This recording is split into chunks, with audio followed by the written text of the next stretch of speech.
Во наредниве минути време е за следниот разговор во утринската програма и тоа на следнава тема. Како и целокупниот развој на децата, така и изговорот на гласовите кај секое дете е индивидуален. Некои деца, односно некои гласови, едни деца ги изговараат со леснотија, за други деца пак истите гласови може да представуваат предизвик и да бидат неправилно изговорени, заменети со други или пак воопшто да не бидат изговорени. Со текот на годините, очигледно се почесто се соочуваме со деца од кои од рана возраст имаат одредени нарушувања во нивниот говор. За какви нарушувања станува збор, како да се препознаат и да се третираат и колку имаме стручна литература од таа област. Теми на разговор ова утро со Бојан Богдановски, клинички логопед. Добро утро и добро ни дојдовте. Добро утро, добро. Најдов еден голем поздрав за сите гледачи кои што не пратат во моментот. Да, благодариме за тоа што прифативте поканата за гостување во утринската програма. За почеток на разговорот би сакал да споделиме со нашите гледачи што конкретно представуваат нарушувањата во изговорот на гласовите, особено кај децата. Па, нарушувањето во изговорот на гласовите, попознато во медицината како артикулациски расстройства или нарушувања, се појава кој што е премногу честа во глобала и за незе можеби не се зборува толку, бидејќи некако во последно време фокусот е ставен на аутизмот, развојната дисфазија и некои други покомплексни состојби. Генерално, нели понародно прифатено, тоа е оној неправилен изговор на гласовите, како што на гласот Р, на гласот Л и така натаму. Тоа е во глобала состојба која што е премногу честа, може да се каже дека децата од предшколска возраст се најчестите клиенти кои што доаѓаат кај нас логопедите и тоа е состојба која што има соодветен третман за незе, треба да се обратат родителите, бидејќи тоа може да се искоренира навремено, бидејќи сите знаеме дека веќе има и возрастни луѓе кои што имаат таков проблем во изговорот на одредени гласови, но сепак тоа го носат со себе како еден вид товар, бидејќи со текот на времето не го надминале, значи со логопед. Да, не работеле своевремено на истото. Кои се оние најчести нарушувања на говорот кај децата кои што логопедите ги регистрираат последниве години? Па во глобала може да се каже дека покрај сите оние неправилни изговори на одредени гласови се почесто има развојна дисфазија, интелектуална попреченост, аутизам, пелтечење и така натаму, но сепак нели да го ставиме фокусот на оној неправилен изговор на гласовите кој што е карактеристичен не само за предшколската, туку и школската возраст, а исто така се јавува и кај возрастните личности. И можеме да кажеме дека покрај тоа што е познато во народот дека само едно дете неправилно ги изговара одредени гласови, сепак тука постои друга компонента, односно тоа се оние фонолошки нарушувања кои што се манифестираат со тоа дека детето не само што неправилно го изговара гласот, туку тој неправилно го перцепира гласот и не знае точно каде може да го потреби. Па на пример на една целина. Да, на пример детето доколку ние му кажеме заби, тоа може нас да не слушне како жаби, па поради тоа гласот неправилно да го потреби. Да, за овие нарушувања ќе говориме нешто подолу во разговорот поконкретно. Она што ме интересира е каде логопедите ги детектираат причините токму за овие нарушувања во гласовите? Па, логопедот генерално е медицинско стручно лице кое што работи во најразлични институции, пред се здравствени институции, логопедски центри, логопедски кабинети и така натаму, па затоа секој родител кој што ќе забележи дека не само во изговорот на гласовите, туку и било каква отстапка да има во развојот на нивното дете, може да се обрати кај стручно лице, односно кај логопед, да се применат одредени тестови, обсервации, да се донесе дијагноза, потоа и соодветен протокол за третман. Споменавме има повеќе видови на нарушување на гласовите. Што представуваат така наречените фонолошки нарушувања, од друга страна, кои се оние артикулацијски нарушувања? Например, доколку едно дете можеме да кажеме не може да каже Р, не може да каже С и така натаму или пак неправилно го изговара, детето значи постојано ја прави таа грешка во изговорот, тога станува збор за артикулацијски нарушување. Но кога детето може одделно да го каже на пример гласот С, но во одредена комбинација на изговорот тој не може да го каже, односно не го перцепира добро, тука потоа настана потешкотија во пронаоѓањето на рима, потешкотија во расчленувањето на зборовите на нивните составни делови, односно на гласовите или пак буквите кога се напишани, тогаш веќе станува збор за фонолошки нарушувања, но генерално можеме да кажеме дека се почесто има деца кои што одат комбинирано како артикулацијско фонолошки нарушување, тука веќе третманот е малку подолготраен и многу нормално е покомплексен. И како конкретно да ги разликуваат родителите, но еве конкретно и стручњаците, кои се оние основни разлики меѓу овие артикулацијски и фонолошки нарушувања? Па секој родител, на пример, кога се сомнева кај своето дете, бидејќи нели пред се мајките разговараат една со друга за тоа кој дете каков напредок бележи, па најчесто што е голема грешка ги споредуваат децата меѓусебно, секоја за тоа се препорачува стручна помош и совет, бидејќи тоа е најдобриот начин за да се знае како едно дете дали има проблем или пак нема проблем, но секој родител, на пример, доколку му каже на детето, кажи ми риба, тоа може да каже уиба наместо риба. Тога станува збор за артикулацијско нарушување, но затоа советуваме до сите родители дека не треба да настојуват на тоа кажи ми, бидејќи може на крај да се добие она грлено француско р, кое што реално е многу тешко да се надмине и третманот нормално е доста потежок и подолготраен за самото дете, па затоа кажуваме дека тога станува збор за артикулацијско. А доколку детето, на пример, може да ни каже басна, кога е одделно или гласот С да не го каже одделно, но доколку подот се зборува тоа во говорот и каже базна или башна, тогаш веќе станува збор за фонолошко нарушување, каде што во прашање е ставена перцепцијата и дискриминацијата на самиот глас.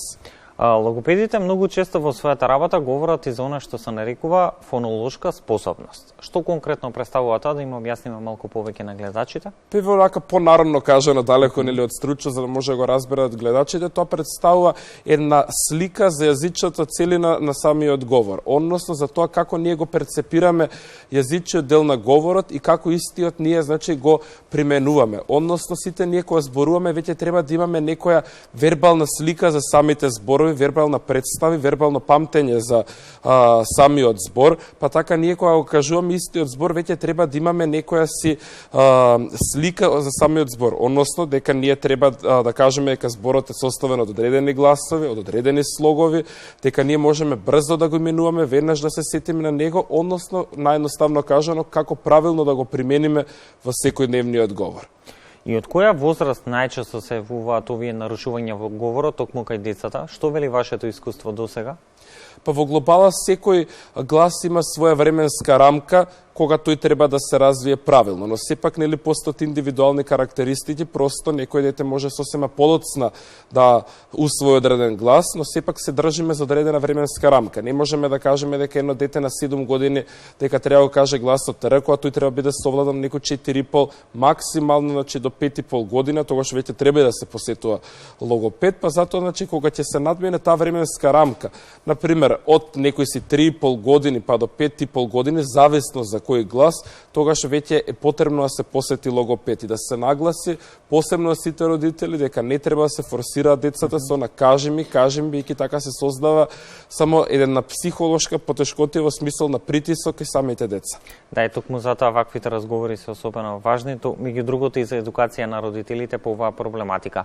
И токму во таа насока, кои се оние симптоми на овие нарушувања за кои што говоревме досега, како најлесно да ги препознаат родителите и како истите се манифестираат? Па во глобала сите овие симптоми лесно да се препознаат, за разлика нели до оние покомплексни состојби како што е аутизмот.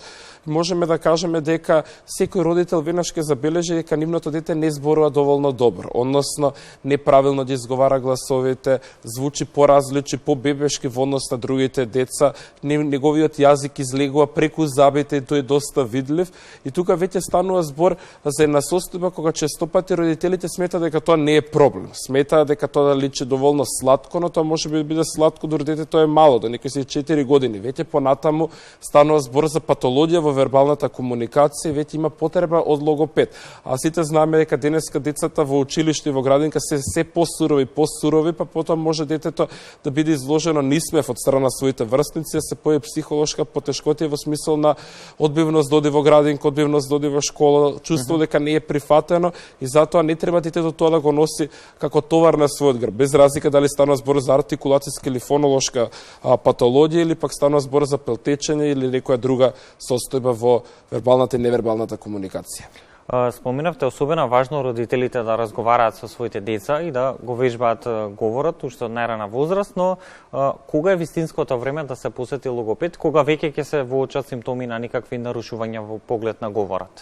Па без разлика дали станува збор за логопед, за психолог, психијатар и така натаму, за било која состојба, не само за логопедските состојби, не треба да се чека да стане проблемот доволно голем. Сите ние знаеме дека доволно она што се вели кога ги почувствуваме дека постои некој немир во нас, односно дека има некоја отстапка во самиот развој, во самиот баланс, односно рамнотежа на организмот, веднаш треба да се консултираме со стручно лице. Макар и не постоел проблем, подобро е секогаш да направиме консултација, да ги отрнеме сите оние, како да кажеме, непријатни чувства за дали нешто би се појавило или не би се појавило, или пак доколку има веќе потреба, веднаш да се започне со третман, бидејќи раната интервенција, превенција, диагностика се клучи за напредокот во развојот.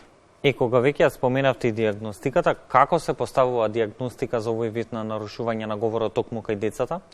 Во глобала се користите логопеди кои што имаат поголемо искуство, можеме да кажеме дека кога едно дете ќе влезе од врата, веднаш се знае за што станува збор, односно тука станува збор за обсервација, но сепак се користат тестови кои што се стандардизирани, кои постојат и нестандардизирани тестови, без кои не може, бидејќи некогаш иако ние гледаме нешто со голо око, може да се каже, сепак постојат некои затскриени работи кои што без тие тестови не може да се диагностицира. Генерално во секојдневната пракса користиме значи тестови кои што се потекнуваат од Србија, од Хрватска, од некои други земји, преведени на македонски јазик, но на наше големо задоволство, до оваа година веќе се применуваат и два теста на македонски јазик, на моје задоволство, чиј автор сум јас. Ете така, за тоа ќе говориме нешто подолу. Она што ме интересира е во моментов како се поставува диагностиката за овие нарушувања во говорот токму кај децата?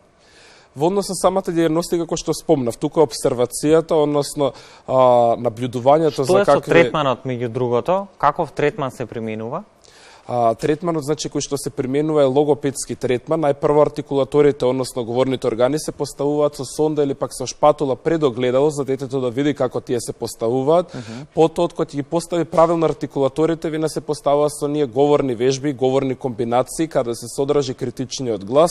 Потоа се започнува со вежби од која ќе се совлада тој глас за автоматизација, каде што се применуваат реченици, текстови, песни, каде што е присутен исто критичниот глас, а во однос на фонолошките нарушувања, третманот е малку покомплексен, каде што се работи на дискриминација на самите фонеми, се работи на вербално памтење, на расчленување и составување на гласовни комбинации и така натаму. Споменавте неодамна, го промовиравте вашиот нов стручен труд, насловен третман на артикулацијски и фонолошки нарушувања, за кој велите дека представува пишана пракса за третирање на артикулацијски и фонолошки нарушувања.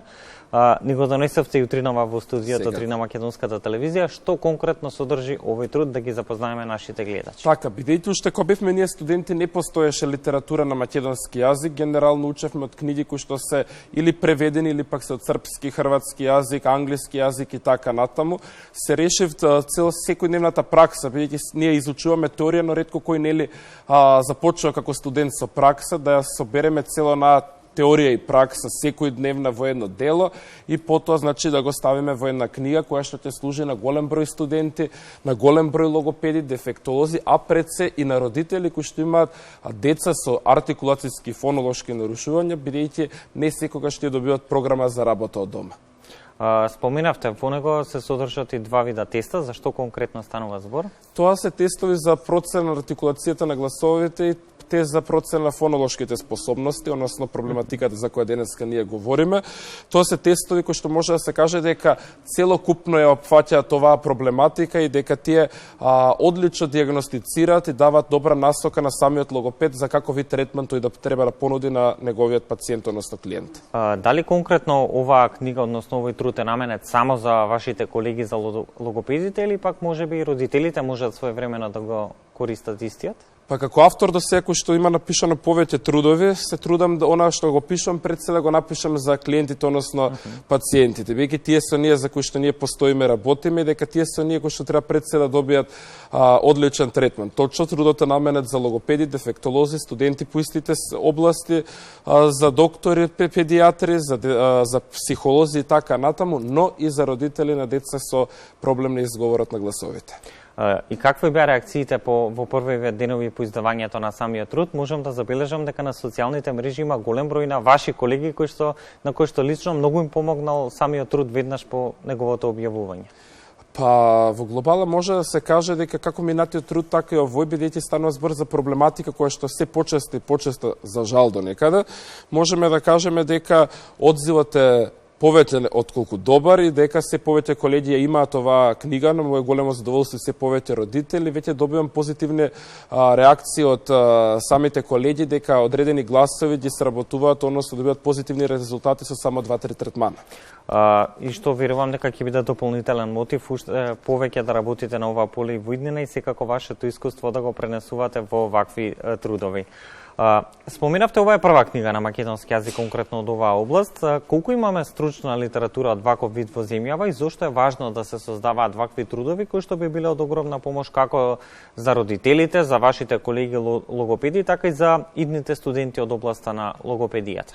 Во глобала не можеме да кажеме дека е единствената, бидејќи постојат и некои други книги кои што се слични, конкретно со оваа проблематика во толкав опсек од скоро 500 страни за давање третман, за жал се уште не постои, конкретно и за целата логопедија на македонски јазик премалку книги постојат, па затоа еве еден повик до сите колеги логопеди да пишуваат што повеќе, бидејќи тоа останува на сегашните нините генерација, при тоа ја подкрепаме логопедијата како наука во Македонија, бидејќи треба да се вложува во оваа држава, треба да се вложува во оваа наука, бидејќи сепак децата со ние за кои што ние постоиме, тие со ние идни генерации на кои што останува се. И во контекст на ова што го кажавте последно, кои се оние совети кои што би ги упатиле до родителите, како да го потикнуваат правилниот говор и изговор кај своите деца, но истовремено и навремено да ги воочат потенцијалните нарушувања во говорот кај децата? Детето учи пред се од околината и од навиките кои што му ги нуди околината. Пред се значи да не се на некој начин претерува со давањето на цуцла, да не се претерува со давањето на пасирана храна, бидејќи се повеќе сме сведоци дека деца и до 5 години јадат пасирана храна, не е цврста, детето да не го цица палецот, детето да учи од правилен говорен модел од околината, бидејќи нели, доколку таткото или мајката неправилно изговарат одреден глас, голема веројатност дека детето исто ќе го изговара тој глас и односно и во контекст на тоа што е со она бебешко зборување, колку е тоа добро дојдено или не, барем во првите години од животот на детето? Па тоа во глобала никогаш не е добро дојдено, бидејќи секогаш родителите мислат дека... А многу често се практикува. Па да, родителите мислат дека со тоа ќе на детето ќе му понудат некој вид на љубов, некој вид на внимание, но во глобала тоа е само еден погрешен модел кој што ги носи се поблиску до логопед. И во која мера, за уште еден важен аспект, во која мера модерната технологија пак од друга страна придонесува кон вакви нарушувања на говорот кај децата, ако имаме предвид дека сегашните деца буквално после неколку месеци се со телефонот во рака? Па во глобала тоа е една од причините зошто ние логопедите и дефектолозите не постигнуваме до некаде со работа, тоа е затоа што родителите се помалку внимание им посветуваат на своите деца во на борба по подобри финанси и подобра кариера. Децата некако остануваат со таблетите и телефоните во рака, се затвараат во еден затворен свет кој што до некаде станува голема патологија, тоа не само во смисол на изговорот на гласовите, туку се појавуваат некои покомплексни состојби за кои што треба логопед, дефектолог, психијатар, односно долготраен третман. Бојан, тука ќе ви се заблагодарам за одвоеното време и гостувањето во утринската програма на Македонската телевизија. Ќе ви посакам да продолжите во иднина со ваква посветеност да работите и понатаму, да ги превенирате, но и да ги надминувате оние говорни нарушувања кај најмладите, но истовремено секако и вашето ценето искуство да го споделувате со вашите колеги. Благодарам и вам.